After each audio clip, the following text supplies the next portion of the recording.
안녕하세요, 리수준입니다. 오늘은 자동차 리스, 해약금과 승계 수수료 등등에 대한 방안이 개정된다는 얘기가 있어서 이렇게 영상을 찍고 있습니다. 이 영상 같은 경우에는 자동차 리스를 앞으로 예정을 하시는 분들이나 지금 이용하시는 분들한테 굉장히 유용한 정보이다 보니까 영상 꼭 끝까지 봐주십시오. 아직 구독 버튼 안 누르신 분들은 구독과 알림 설정까지 부탁드리겠습니다. 자동차 리스 시장이 거의 10조 원을 돌파를 했습니다. 이제 통계치에 따르면 16년도에 8.5조 원, 17년도에는 9.3조 원, 18년도에는 10.2조 원까지 올라갔습니다. 이제 10조 정도 되는 시장이죠. 그만큼 자동차 리스를 소비자분들이 굉장히 많이 이용하고 있는 상황입니다. 하지만 최근에 자동차 리스, 해약금과 중도 상환 수수료에 관한 부당하다는 의견이 굉장히 많이 들어왔어요. 민원이 많아지다 보니까 이렇게 개정을 한다고 합니다. 어떤 부분이 개정되었는지 제가 정리를 해서 알려드리겠습니다. 첫 번째로는 중도 해지 수수료 부과 체계 합리화입니다. 제가 보면서 읽어드릴게요. 지금 현재 같은 경우에는 운용 리스 계약 중도 해지 시 일부 리스사에서 소비자가 부담하는 중도 해지 수수료를 잔여 기간에 관계없이 단일의 중도 해지 수수료 등을 부과했습니다. 이에 따라 리스 잔여 기간이 얼마 남지 않은 소비자들도 높은 수수료를 부담을 해야 했고요. 또한 리스 원금 이외의 이자 부분에서도 수수료가 부과되는 등 중도 해지 수수료 과다 청구가 되었다는 민원이 있습니다.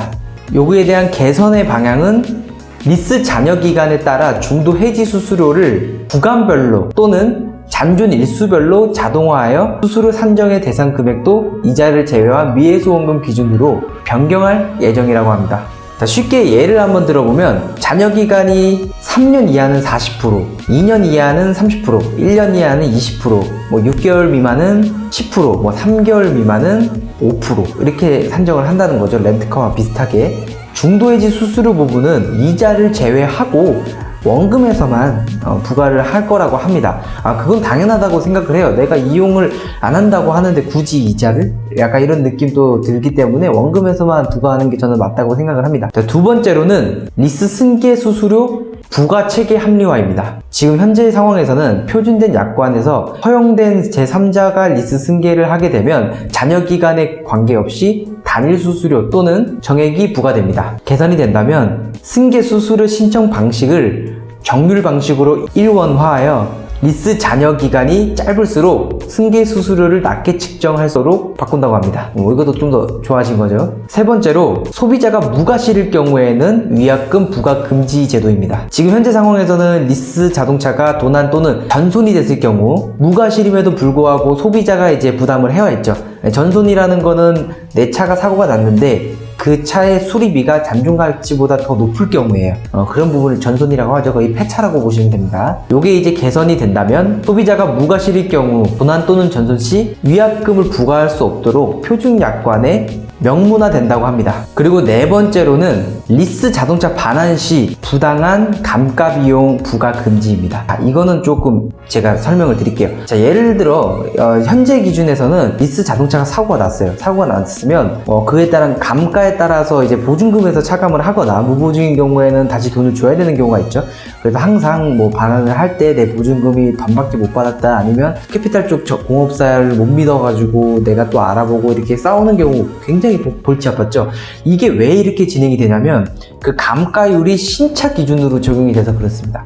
이게 왜 신차로 기준으로 적용되는지는 저도 잘 모르겠지만 신차 기준으로 예를 들어 하지만 지금 이제 개선된 내용을 보자면 예를 들어 4년이 된 차예요. 이제 반납을 했어요. 그러면 신차 출고 기준의 금액이 아닌 지금 4년이 지난 그 중고차 시세 기준으로 범퍼는 얼마, 예를 들어 무는 얼마 이렇게 이력이 있다면 그쪽에서 중고차 시세 기준으로 이제 산정이 된다고 합니다. 물론 사고가 났을 경우에 면제부는 없어요. 렌트도 면책금이라는 게 있고 리스 같은 경우에도 차량이 감가되다 보니까 감가에 대한 비용은 부담을 해주셔야 돼요. 그렇기 때문에 아예 면제가 되지는 않고 신차 기준에서 중고차 기준으로 넘어왔다고 생각해 주시면 될 것 같습니다.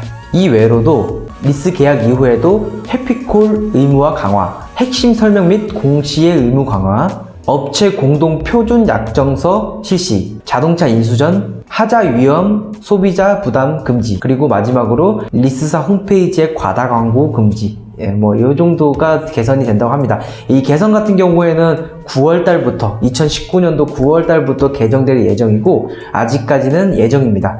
여기 제가 말씀드린 내용들은 거의 다 개선될 것 같고 개선 시기만 한 9월 정도 생각해 주시면 될 것 같습니다. 오늘은 자동차 리스에 관해서 개선되는 부분에 관한 영상을 찍어봤고요. 이 영상이 도움이 되셨다면 좋아요와 구독 부탁드리겠습니다. 차량 문의 같은 경우에는 이쪽에 보이시는 상세성 메달 오픈 채팅 혹은 제 번호로 연락 주시면 되고요. 오늘도 영상 끝까지 봐주셔서 감사합니다.